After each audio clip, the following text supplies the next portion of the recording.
Hello, hello. This is Jonathan with Marketplace.gold, and today I have got what I think is going to be a high energy, white pilling, limitlessly optimistic interview with Adam Meister, aka BitcoinMeister. How you doing this morning, bro? Oh, I'm pumped. I'm ready to go, baby.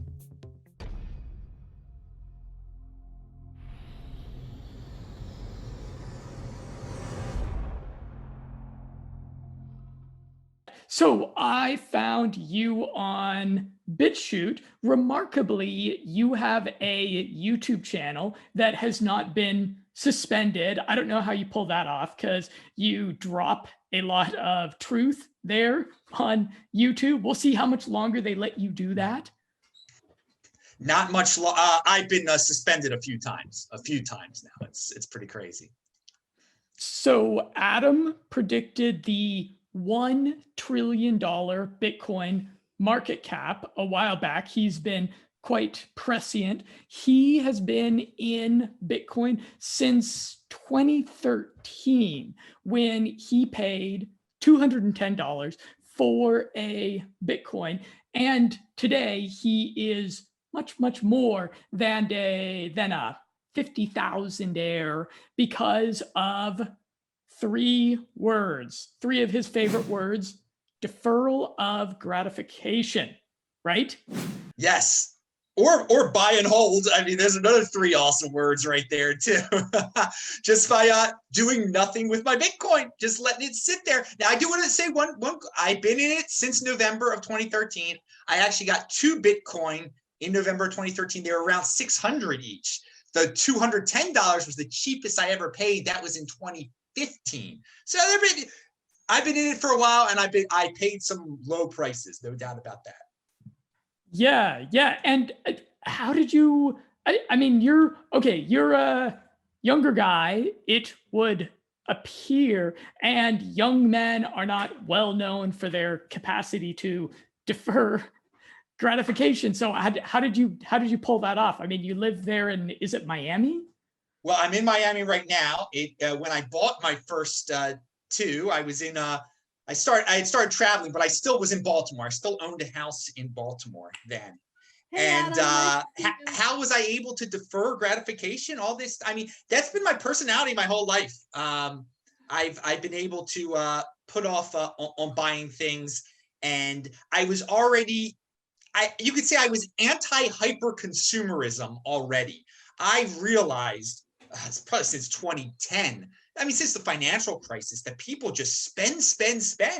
And that's just part of their problem. That's a major part of people's problems, is they just, if you can just save and live a modest lifestyle, you're in good shape. You can live a good life, a comfortable life.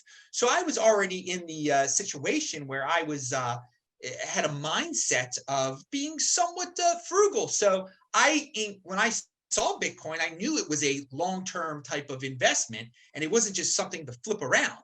I mean, I still knew what a savings account was. A lot of kids don't even know what savings accounts are. And is that something you do with your files? Save them to an account? I mean, I wouldn't be surprised if that's what dude, I have encountered like 19-year-olds on TikTok and stuff. I'm involved with some reach out on TikTok for Bitcoin. And I mean, not dating, but Bitcoin reach out. Big Charlie with Coinbeast. They're a Bitcoin outfit I do some work for, and we're just trying to get the youngins into Bitcoin. But my Lord, I can see how they would not know what a savings account is at all. They what they know about cryptocurrency is whatever's popular. A famous person said Dogecoin was awesome. Dogecoin is the best, and you try to tell them about Bitcoin, and they don't even want to hear it. So yeah, I always had the savings mindset. Anti-hyper consumerism. I know that's a long term, but definitely in the United States, I mean, you were supposed to spend. People are very confused. Like, when are you going to spend your Bitcoin? Why didn't? And I'm like, dudes, I bought it for like in the 3-digit realm. Why would I want to spend? Like, I don't need to spend it now. Why do you want me to get a Lamborghini? I mean, you get a Lamborghini. I'm fine. You know, going from one Airbnb to another. I don't have a car. I mean, it's been good. Frugality pays off over time. Long-term thinking. Yeah, there's a good life is possible for everyone if we can resist this Edward Bernays society trying to convince us to succumb to all of these pretty things that are portrayed in the thousands of advertisements that we're subjected to on a daily basis. Yeah, I don't get how so many people, I think that's why they hate marketers so much, because they fall for it. I mean, you don't have to fall for marketing. If you see a pretty face on TV telling you to buy Coca-Cola, it doesn't mean you're going to have to go out there and buy Coca-Cola, but most people do apparently. I mean, resist temptation. It's pretty easy for me, but for some people it's not.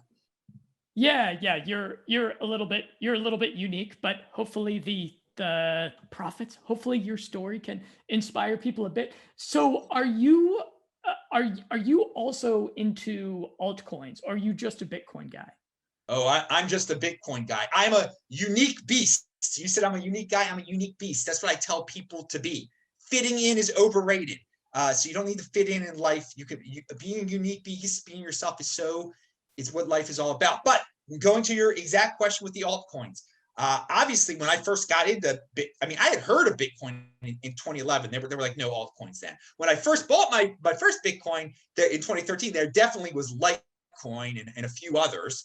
So I had the experience of seeing the altcoin market really explode and go from like 40 alt. I mean, I remember when CoinMarketCap was just like a page. Now it's like how many they're like 5,000 coins or something like that. So no, I'm not into them at all because I have seen the cycles. Okay, I lived through 2017. I saw the pump and dumps. I saw the ICOs. And people have the right to compete with Bitcoin. I have no problem with people doing it. I just like to point out the difference that there's the one that has an anonymous founder who's probably deceased, and they can't be that founder can't be blackmailed. You don't think it's Adam Back? I don't care who it is. It's a bunch of crypto noise. It's a bunch of crypto noise. Everyone worrying about speculation. Yeah, people worrying about it. We don't know who it is. We know who the founder of Ethereum is, though. I mean, there's no doubt about that. It's Vitalik Buterin, and he could be blackmailed in theory. But some people like to have a coin where they do know the founder, where there's someone they can worship. Okay, they can have that.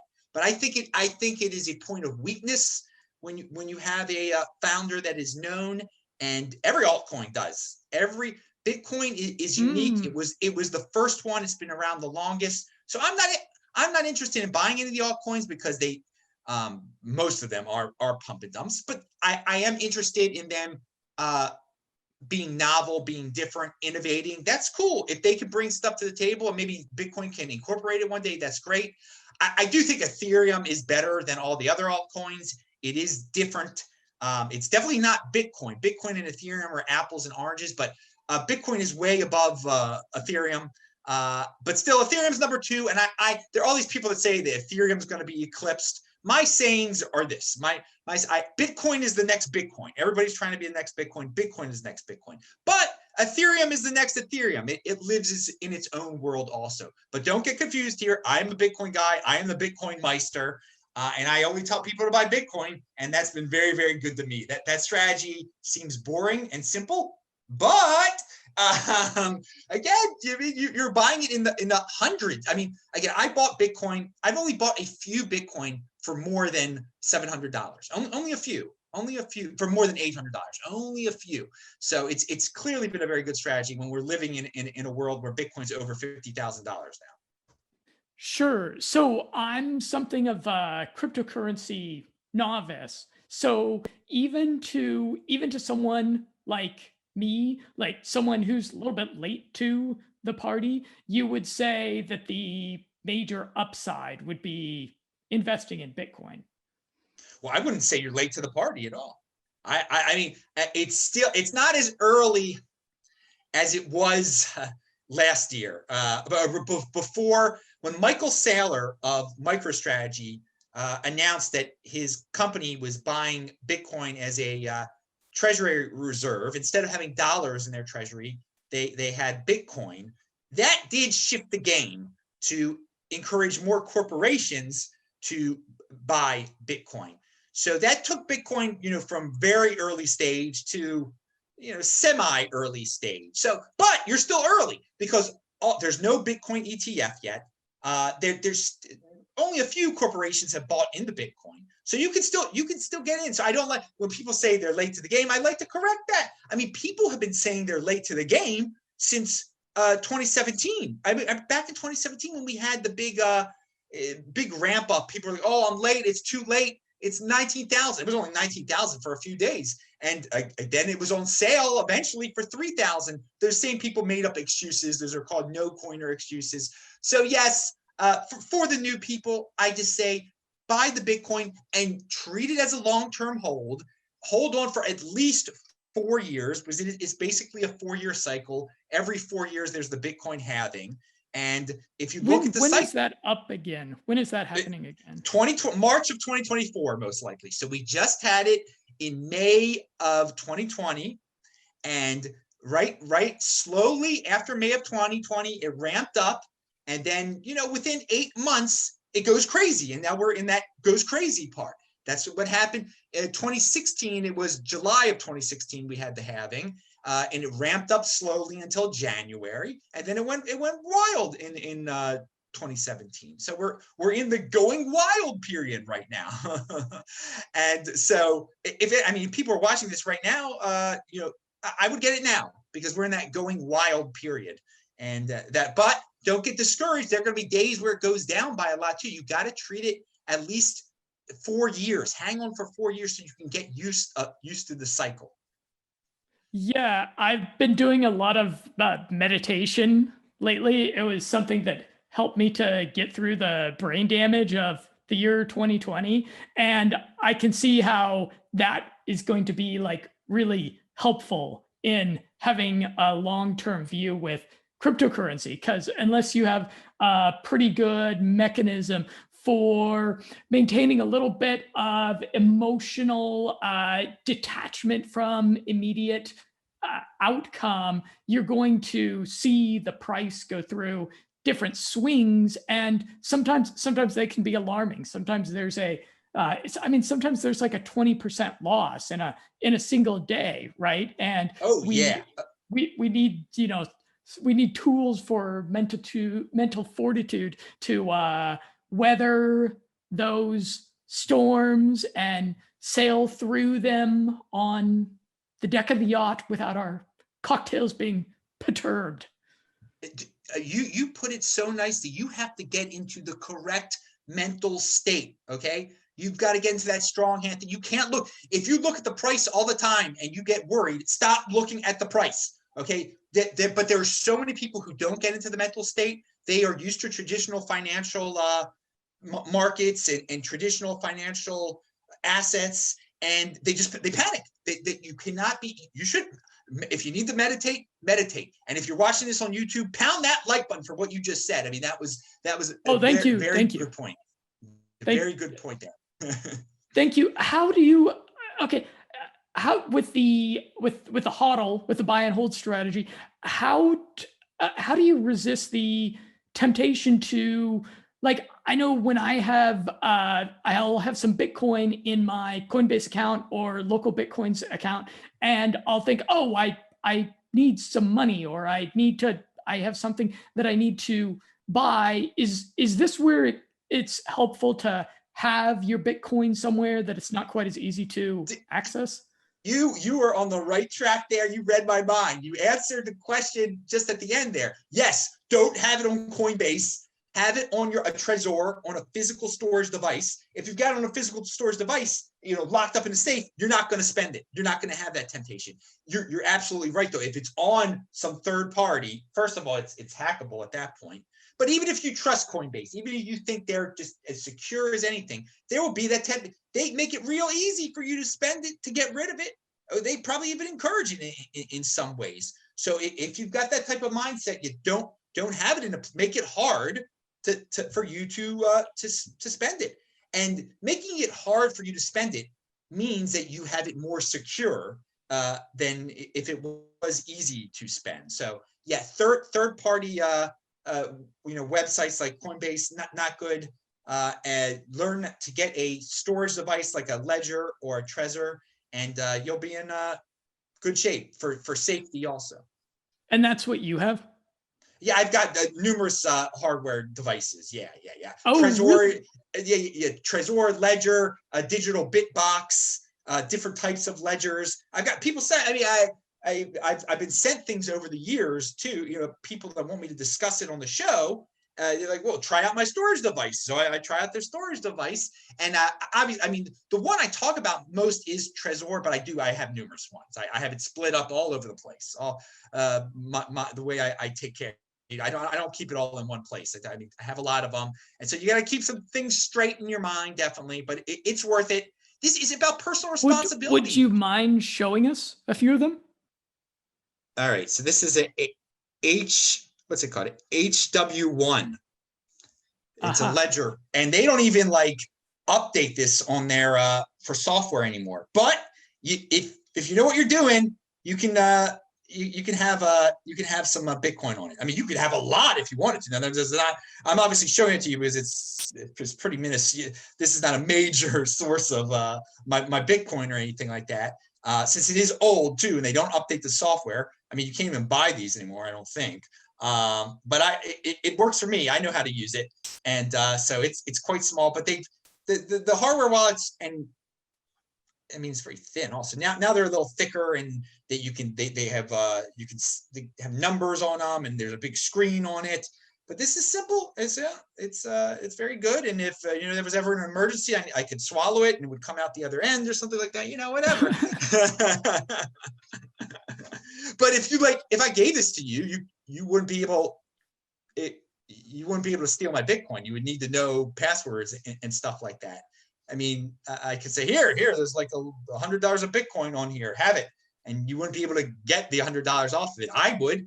And somewhere on this planet, I have a backup of this, which is just seed words, which would allow me to upload it onto another device. And then I would be able to move it. So I could hand you this and say, hey, it's yours. You would struggle with it for a while. You try to figure it out, go to some mega hacker or something who might be able to do something, but probably nothing. And in that time, I would just go to my backup seed and upload it somewhere else, and then move the Bitcoin, and you would have nothing. But this is what an old one looks like. And that communicates with a smartphone via NFC? No, this you plug into the computer. This doesn't deal with a smartphone at all. All the hardware devices I use, you gotta plug into a computer. There's different things you can set up with your phone, and I don't like setting up stuff with your phone. I am not a phone guy at all, but I do know products that definitely do that. There's something called the Ballet wallet. I know that's just with your cell phone, basically. I think it is. I don't want to. Yeah, I don't trust my phone that much. No, I don't either. Like, there are people that actually keep their private keys on their phone. Don't do that. That's like really bad. But hey, people do what they're gonna do. I don't trust my phone at all. Okay, I'll show you something I've got, which is kind of similar to that, and you can give your take on it. This is one of these gold-backed cryptos that I'm sure you've heard of. And so I bought just a gram of gold from them, and it's here on this hard wallet, which synchronizes from it's a ERC20 token. Okay, so it's Ethereum. Okay, yeah. Yeah, this was a company called... Yeah. Well, we're getting into two different things here. I don't believe in the gold-backed token stuff at all, but that probably is a pretty legitimate way of holding it, at least. There's no, like, you can't see the private key on there. I mean, it's I would have to play around with it, but that's what's the name of that company? Oris. It's a European company, and what I liked about them was that they published third-party audits of their gold. You know, if people are auditing their own gold, that's not very trustworthy. And then they had decentralized vault relationships. So they had relationships with I think it was Loomis, Brinks in Zurich, and so the fact that they had gold at different vaults with different very mainstream gold custodial companies, that struck me as being a bit more credible than when they say, well, we've got the gold ourselves, don't worry, trust us. Yeah. Well, anything that's anything on this planet, and they say, hey, it's backed by gold, and you don't know if they have the gold, you're just I mean, that's terrible, actually.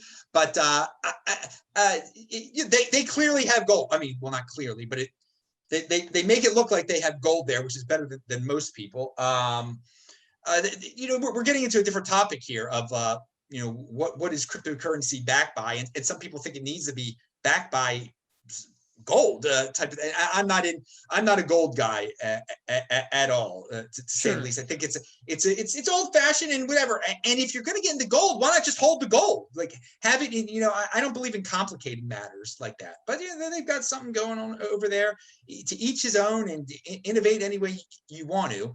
But I like the if I was going to have gold, and I'm not going to have gold, I would just like to have it.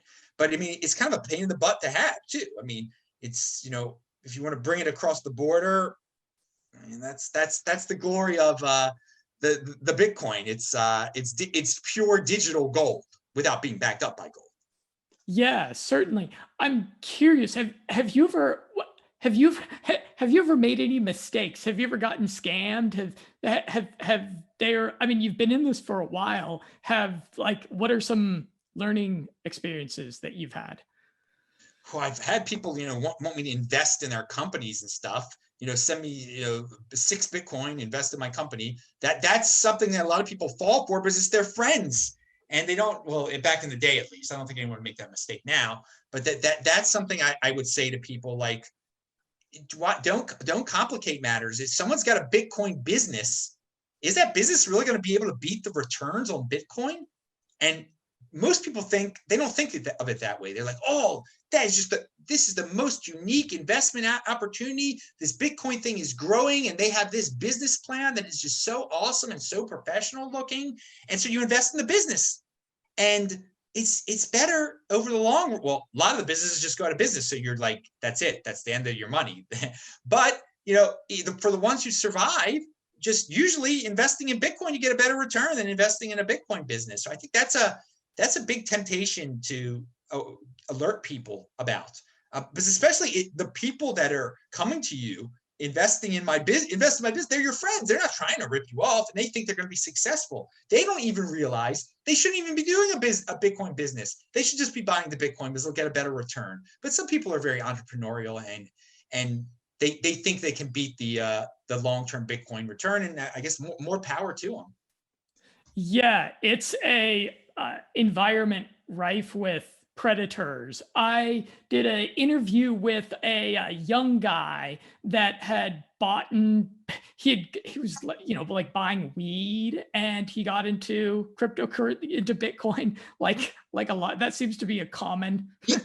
You bring up a very good point. Early on, there were a lot of dudes who were smoking pot, and they found out about Bitcoin, and so they combined their interest, and they found it very easy and anonymous at one point to use their Bitcoin to buy marijuana. So that's what they would do. They would have so much more Bitcoin today if they didn't buy marijuana with it. And it looks horrible when they go back and see, oh yeah, I spent 1 Bitcoin on a dime bag of marijuana. You spent $50,000 on a dime bag of marijuana, $10 of marijuana. I mean, it's unbelievable. But that's a regret. That, I mean, not for me, because I don't do drugs or anything like that.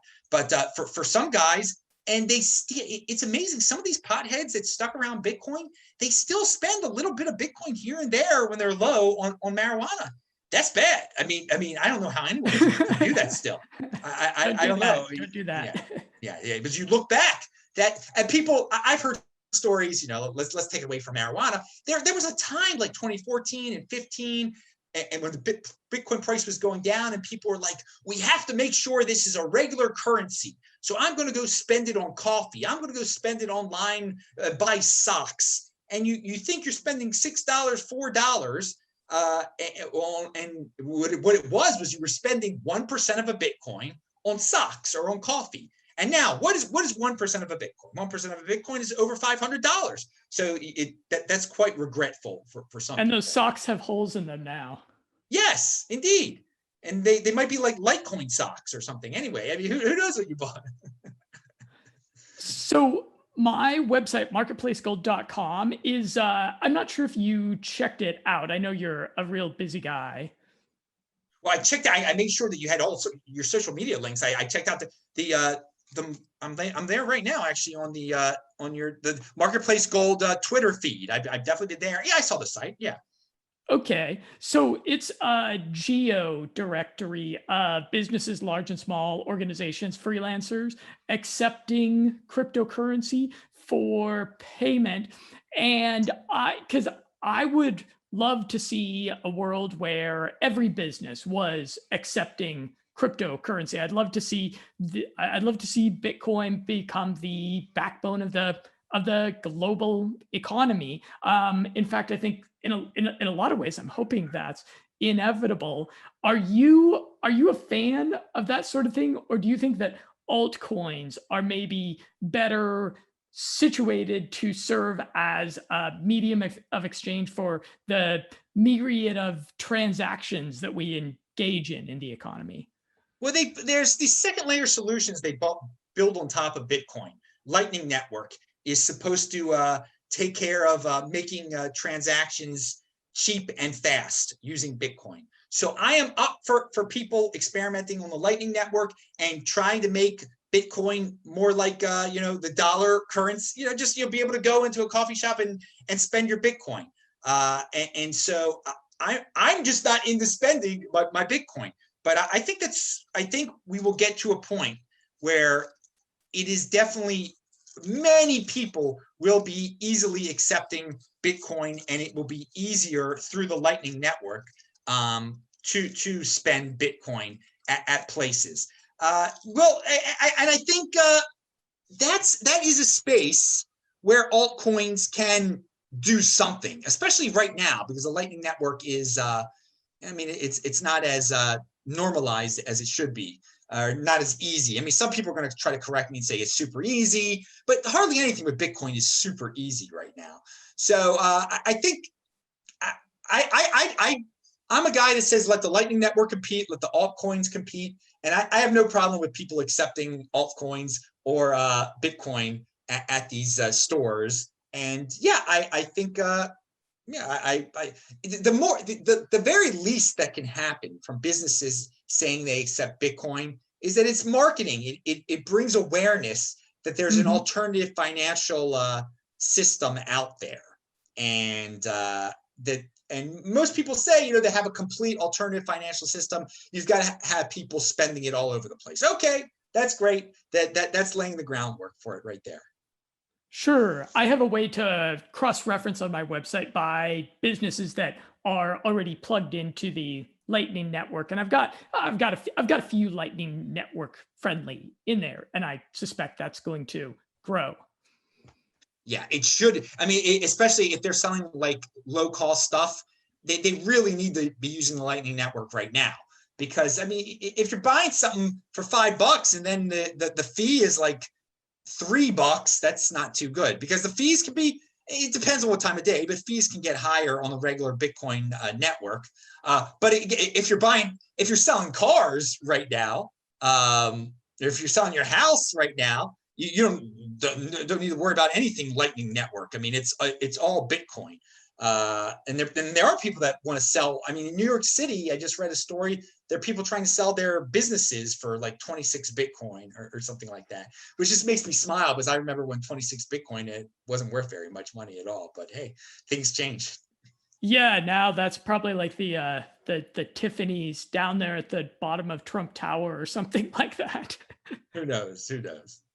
Okay, so I'm curious. Are you so okay? So you're a hardcore hodler, and are you like are you on the plan to hodl for life until you're food for worms, or is there a certain? Are you going to wait until Bitcoin is the de facto global reserve currency and then do some diversification? What's the real? You're a long-term thinking kind of guy, so I'm sure you've got a 50-year plan.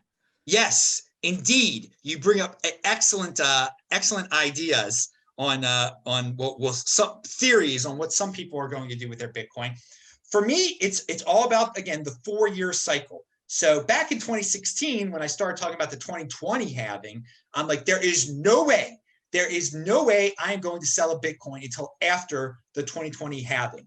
Okay. And people thought that meant, oh, well, once it gets to 2020 halving, you're going to sell all your Bitcoin and get shot. I'm like, no, I'm just, I'm leading by example here, and I'm just putting a cap on what I can possibly do here.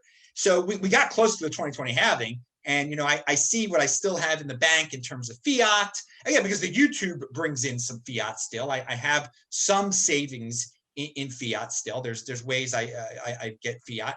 And now I said to myself, even before 2020 halving, I'm like, no, we're going to keep this. I can keep this thing going at my current comfortable lifestyle without cashing in a Bitcoin until 2024. So my attitude is, try to hold it as long as freaking possible and reevaluate every 4 years or so. But right now, no, I have no plans on cashing. I have never sold a Bitcoin for fiat, never. And that has been a very, very a good strategy. I am retired basically. I don't need to work anymore. That's over with. But I do the YouTube and stuff like that. But you're like, so hold it until you die, you ask? Well, and I don't have any kids. I do have nieces and nephews though, but I might have kids one day. You never know. And so we'll see what with that. But I've got this situation where I talk about the 2020s. We're living in this golden age. Okay, it's such a positive time. 2020, people try to say it was the worst year ever. Oh, if you're a person who thinks that 2020 is the worst year ever, you've got a bad mindset. Okay, I think it was the best year ever, because I did really, really well with Bitcoin. On March the 12th of 2020, everyone says that was the worst financial day ever. Everything crashed. And you're right. Bitcoin went down into the 3,000s for a few minutes there. But it was in the 5,000s, the 4,000s, the 6, and it stuck around the 6,000s for a week or two or more than that. I don't even remember. Everyone thought it was the end of the world. There was blood in the streets, literally, on March the 12th. And I bought 2 Bitcoin on that day. It cost me $10,000. Now, what's that? Where are those two? What are they worth right now? They're worth $110,000 right now. And so for me, I saw Michael Saylor buy Bitcoin in September of this year for MicroStrategy. What a positive moment. 2020, excuse me. And so I saw Bitcoin just go wild at the end of 2020. It was a great year. I took advantage of I flew around the United States, so many cheap flights because everybody's scared. But you got to look at this decade as you could focus on the negative. All these people in 2020, most people focused on the negative. If you were in the Bitcoin overlay and you were focusing on the positive, my Lord. So when I look at this decade, I see innovation going wild. I see life extension technology coming out.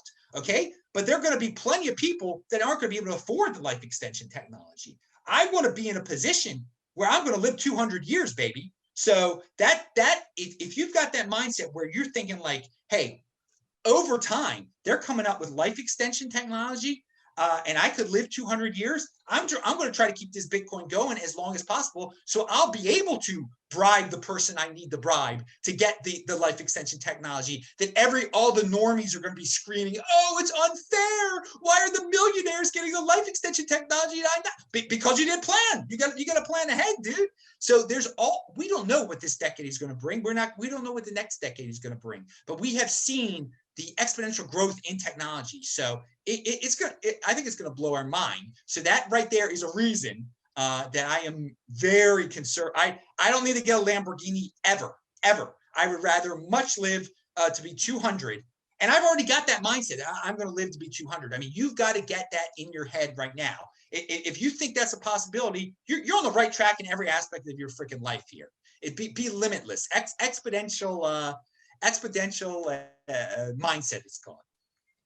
Yeah, I have came in the past couple of months to share this real optimism about the future, powered by this economic revolution towards the mathematical certainty that removes the need for trust, that removes the need to rely on us fallible human beings in our financial transactions. Because like a lot of people in 2020, I was getting kind of black pilled on the world. In fact, I made this kind of dramatic video about how society is advancing towards a dark age with plummeting IQs globally, and this is going to be the bad times made by weak men, that we're going to need to be strong men to make the new good times through.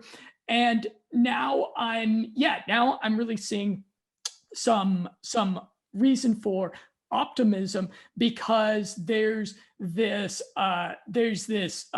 cancerous, diabetic, vampiric fiat banking system, which has been on the neck of humanity for a long time, and it seems like the leaders around the world are just doing their damnedest to over leverage that system even more than it's already been over leveraged for so long. And that seems to me to really make it an inevitability that Bitcoin becomes the global reserve currency. And I might link below this video, I might link on the show notes to this video to the presentation that was done by Stefan Molyneux, where he talked about a future where governments are forced to use Bitcoin because they turn all of our dollars and euros into toilet paper. And in that future, we're not going to have these insane, useless wars, all of the, wherever people lie on the political spectrum, they are unhappy with the governments for spending money to do absurd things and advance wickedness in the world. And there's going to be a lot less of that in this future, where governments have to spend money that's on a blockchain that they cannot hack the way they can the current system. Well, it's very interesting. Governments can put their money on a blockchain. They can call it Fed coin, but mm-hmm. they can mess with that blockchain. They will have centralized control over it. So you think they're not going to be able to hide anything, but they'll be able to roll back stuff. And it'll be very convenient for people to use their Fed coins also. So you call this system a diabetic system. I like that. But throwing in diabetes into because there are a lot of people that get diabetes because they're hooked on the freaking hyper-consumerism system out there. But I will say this. I think that smart nations will put Bitcoin into their treasuries to help bail them out. But they've got a lot of tricks up their sleeves to make their fiat currencies, to digitize them, to blockchain them, whatever you want to say it. And as long as they keep the people happy, as long as the people aren't too envious, most people, they'll be able to. I don't see an end to the end of the dollar domination of the world, but I see a great and expanded Bitcoin world where there'll just be two different worlds. Most people will be stuck in fiat they'll be broke. They'll own nothing and they will love it. I know that has been bantied around a lot, that saying, and all the smart people are saying, well, who could ever do what this Klaus Schwab says? You'll own nothing and you'll love it, and Klaus and his buddies will own everything and you'll rent it, and people will fall for it. If you give them free money, but let them have their little world. There will be a huge opt-out world out there for the 20%ers, for the people in the Bitcoin overlay. So I think governments will be able to do what they've done for years and years, dominate and scare people. I mean, we saw what they were able to pull off this year I mean, in 2020, and how powerful fear is. So I don't think, basically the conclusion of this long statement here is, I don't, Bitcoin and cryptocurrency can do awesome in a world that is still dominated by fiat. So I don't think we have to have the end of the fiat regime to have everybody in Bitcoin be happy. But interesting that you brought up SM there. I don't even say his name because I'm so, I think YouTube is going to take the video down if I say his name. You're right about that. Anyway, he's a character, to say that he's on BitChute. That's what I see him on BitChute. I mean, you're on BitChute. And I congratulate anyone who's on BitChute. That means you're not an algorithm slave, because most people, they complain about YouTube and then they don't leave YouTube because the algorithm keeps them there. The algorithm tells them what to watch. They can't simply use their brain and say, oh, SM is not here anymore. I used to like to watch SM. Let me go to BitChute. I mean, I do that. But he's been a little weird with his cryptocurrency lately. He's been kind of getting gimmicky. He had a show on that was just like, hey, oh, which cryptocurrency is the best? Tell me which crypto. I mean, and that gets the views, basically. I think he knows that Bitcoin is by far the best one, but I can't read his mind. So. Gotcha. And what I'm curious, if you don't spend your Bitcoin, how do you pay your rent? With the fiat. I mean, with the YouTube money. With I have saved. Okay. I have a bank account. I sold my house. At one point I owned 2 houses in Baltimore, where I am from originally. I don't own my houses anymore. They're gone. And most of the money went to Bitcoin, but some of it went to just is in my bank account. I've set it up in a way where I can I live frugally, and I get great deals on Airbnb. I'm a master of traveling around and getting great airline deals. I mean, I'm going to fly back to Baltimore. It costs $50 to fly back, or less, $49 to fly from Miami to Baltimore, right there. $50 is not that much. I mean, people, sometimes during my YouTube shows, someone will send me $50 right there. That takes care of a flight right there. So I've got it set up. And if worst comes to worst, yeah, I would go into the credit card if I need be.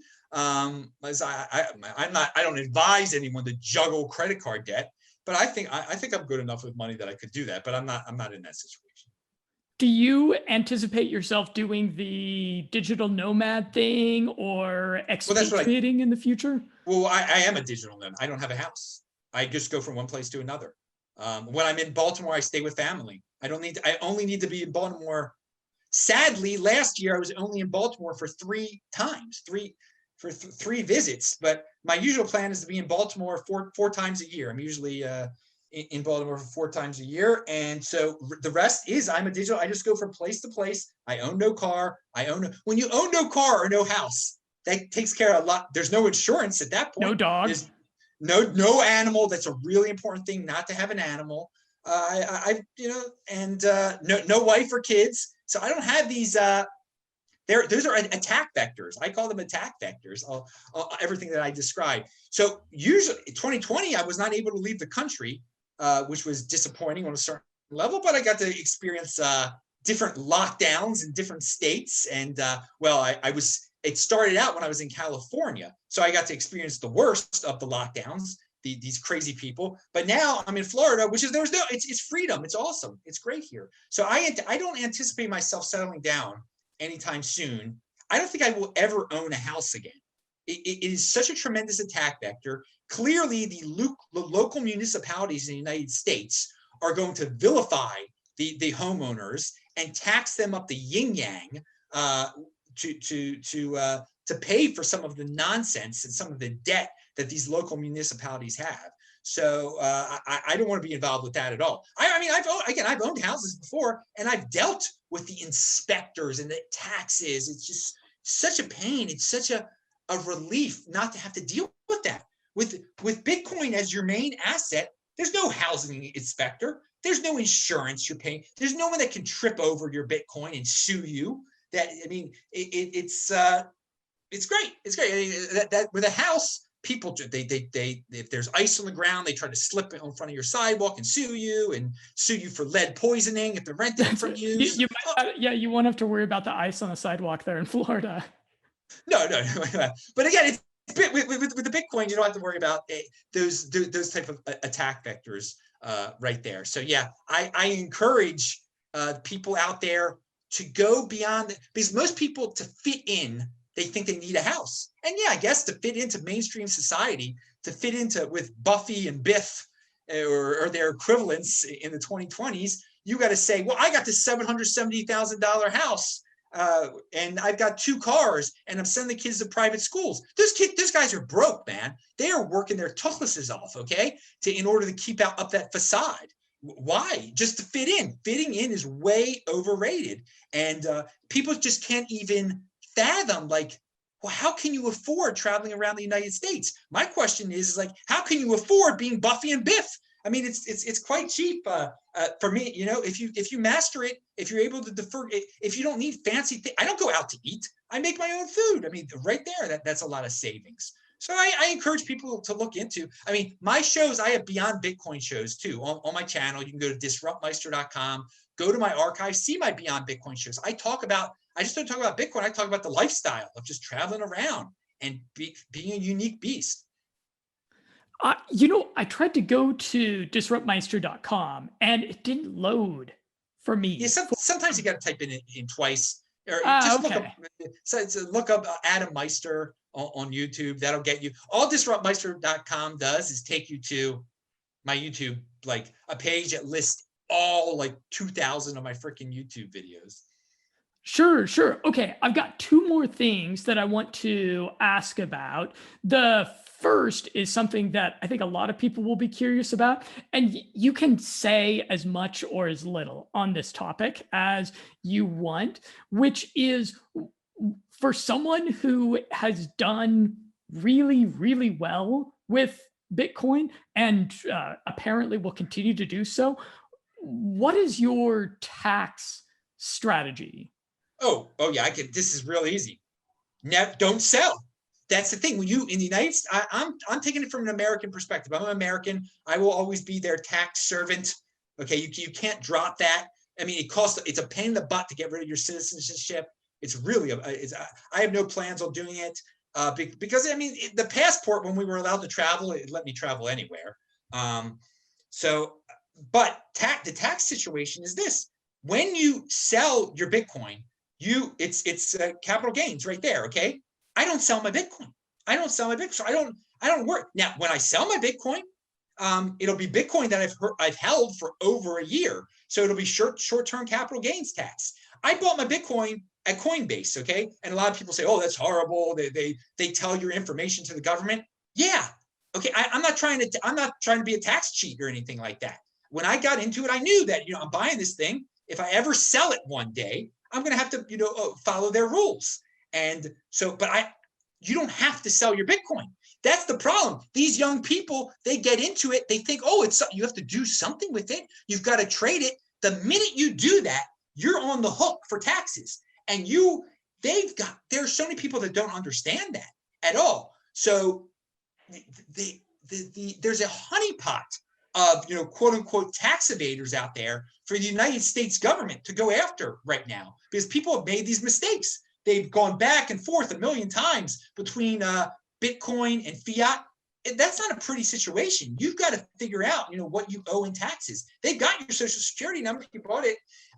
So that's another reason just to buy and hold. Now, I am of the mindset that eventually the tax situation will become easier on Bitcoin, and that you will be able to use your Bitcoin to buy just about anything. So maybe one day I will want to buy a house for some reason, or I will want to buy one of my nieces or nephews a house or a car, and it'll be a lot easier. And all these the long term the tax situation, I won't have to worry about paying the taxes that I would have to pay right now if I sold my Bitcoin. It'll be a seamless process. So that's my tax situation. I avoid the taxes, by not selling your Bitcoin. And there's nothing illegal about that. That's perfectly, the United States government is fine with that, because they're just raking it in with all the people who don't grasp that freaking simple concept.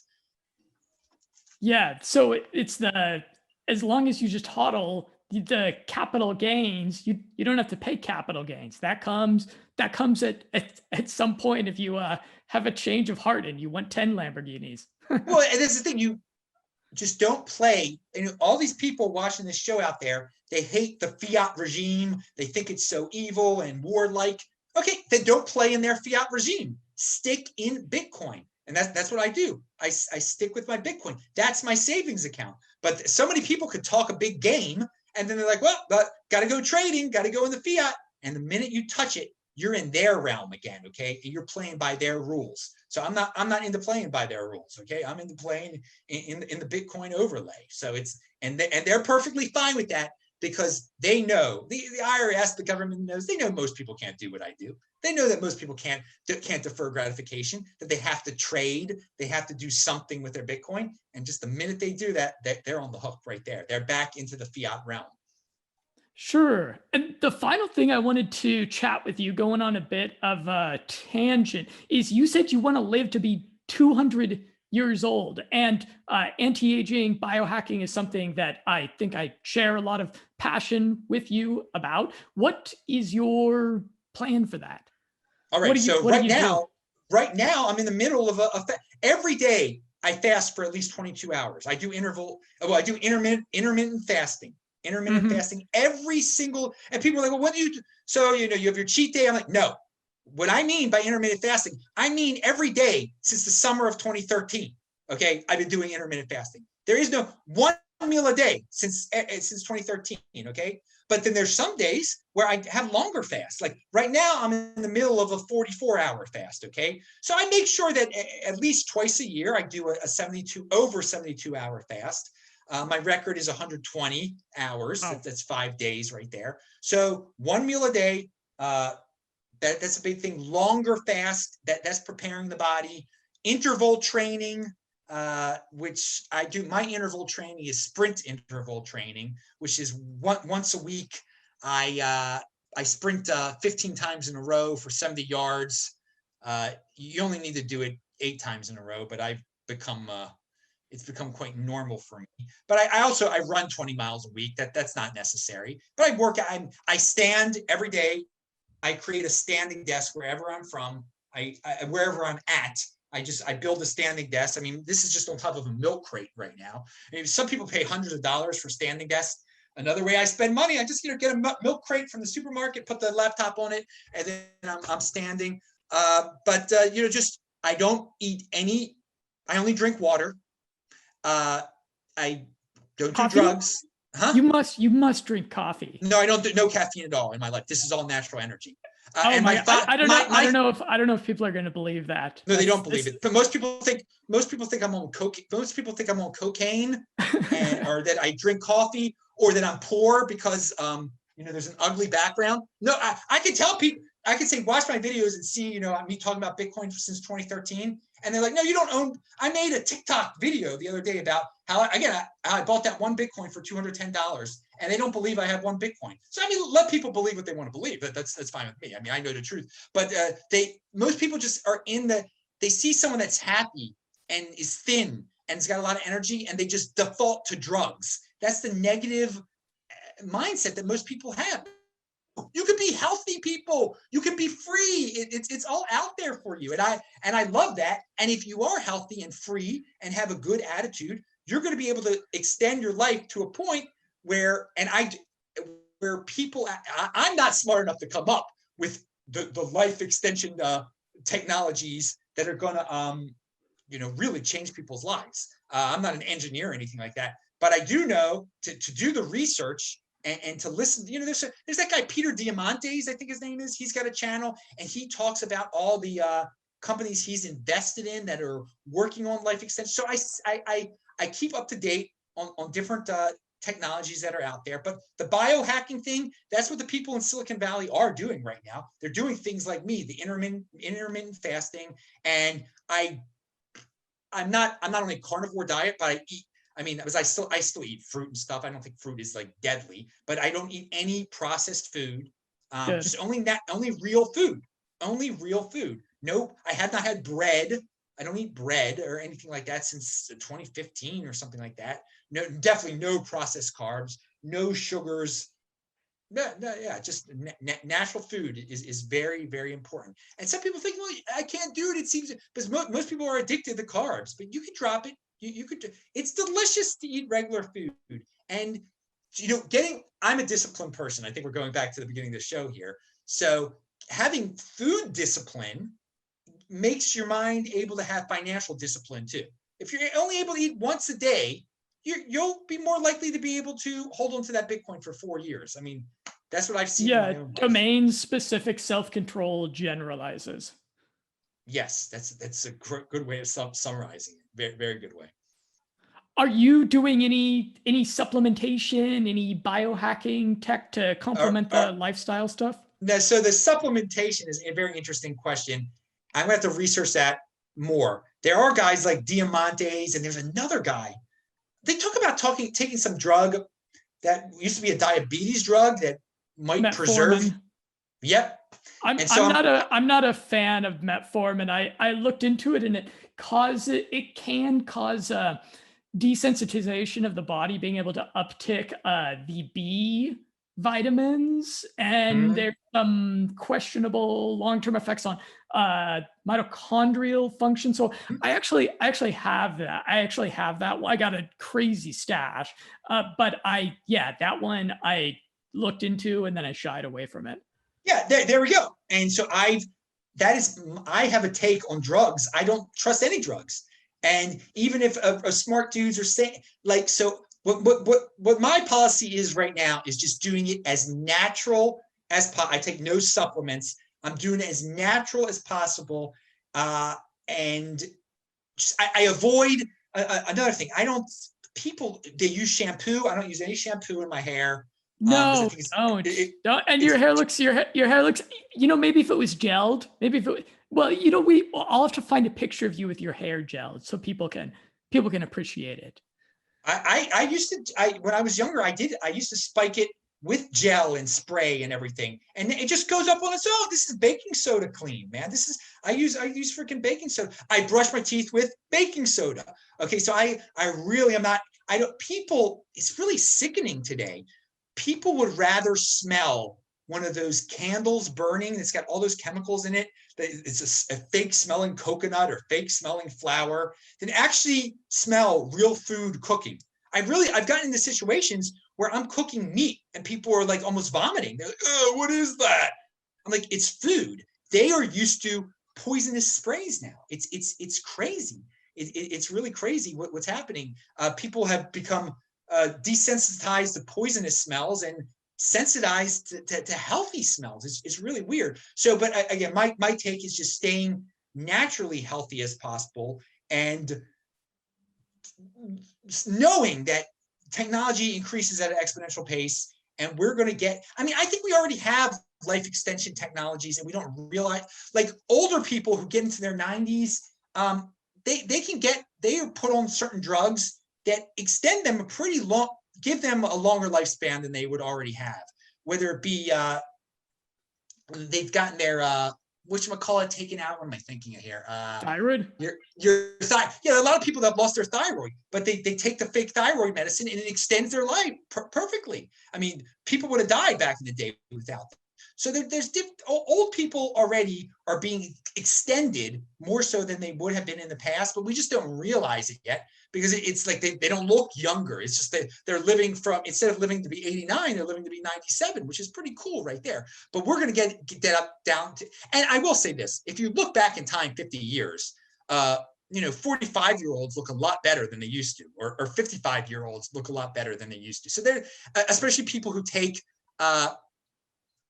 time to maintain their bodies, okay, and to stay thin and fit. So I do think by the end of this decade, it really is going to be obvious that we have life extension technologies, and I really give credit to guys like Elon Musk, who's working on the brain implants and all that. that are trying to make people's lives more comfortable, that have already suffered various setbacks, trying to reverse that stuff right there. So it all goes hand in hand, trying to get rid of blindness and trying to get rid of death. They're together. They're working. Nanobots are going to be working on that. So we'll see. I love the innovation that's out there. And that's the other thing. The savers of the world, the Bitcoin holders of the world, they're going to become the first trillionaires. So they're going to decide on what type of life extension technologies are going to go out there. What's going to get the funding. So it will be interesting to see. Sure. Okay. So as a final takeaway for the listeners, which I suspect skew male, I'll just underline and enthusiastically agree with something you said there, which is don't use shampoo. You don't need shampoo. I've been 5 years no shampoo. My wife, she was my girlfriend at the time. She would compliment me on my great hair, and then she was shocked and appalled that I never put any shampoo. I don't put product in it. Just a little bit of water in the shower, and it's fine. Your hair gets to retain all those great natural oils, which provide like a nice contour to it. And those oils all get washed away, and in exchange you get BPAs, and you get all the parabens, all these nasty chemicals getting into your scalp and into your hair. If you're a guy, I think maybe women might need shampoo. I'm not an expert on that, but guys, just take a break from the shampoo, take a month off, and then ask people to smell your hair if they're willing, if they're not too afraid that they're going to get COVID from putting their nose nearby another human being. Ask people to smell your hair, then go 2 months. Ask people to smell your hair again, then 3 months. It's kind of like no fab. You do a month, you do 2 months, you do 3 months, and then you just keep going, and you get better and better and better. You don't need that shampoo. You're free of it. It's all just part of the conspiracy to get you to buy shit that you really don't need. Yeah, and look at the ingredients on the shampoo, dudes. It's scary. It is really scary. So yeah, I agree. I haven't used shampoo since 2013. I just put baking soda in there, and you can just do water also. Just water is better than what is in that freaking shampoo. The ingredients, even in like the quote unquote natural shampoos, they still have these weird chemicals in them. I can't even believe it. Yeah. Okay. It's been fun, Adam. I am going to link to your BitChute channel, because that's really where people should be listening. They should really be using the BitSlide app. If people have used the BitChute website and they found it a little bit, they found it to not be the best website, try the BitSlide app and subscribe to Adam, and you'll have a really nice listening educational experience. He puts out videos, not exactly on a daily basis, but several a week, keeping you very abreast of the rapidly changing situation with Bitcoin. And then I'll link to, I would probably link to Trezors, because Trezors, I'm thinking a lot about a Trezor now. Okay, yeah, and if you can, link to my Twitter too. That's another way for people to. I'm TechBalt on there. TECHBALT. I update that a lot. Okay, and are you in Gab Mines also? No, I'm on Parler though. I'm BitcoinMeister on Parler. Okay, cool. Well, great. I look forward to a continued conversation with you and everyone else. Thanks for having me on. It was rocking.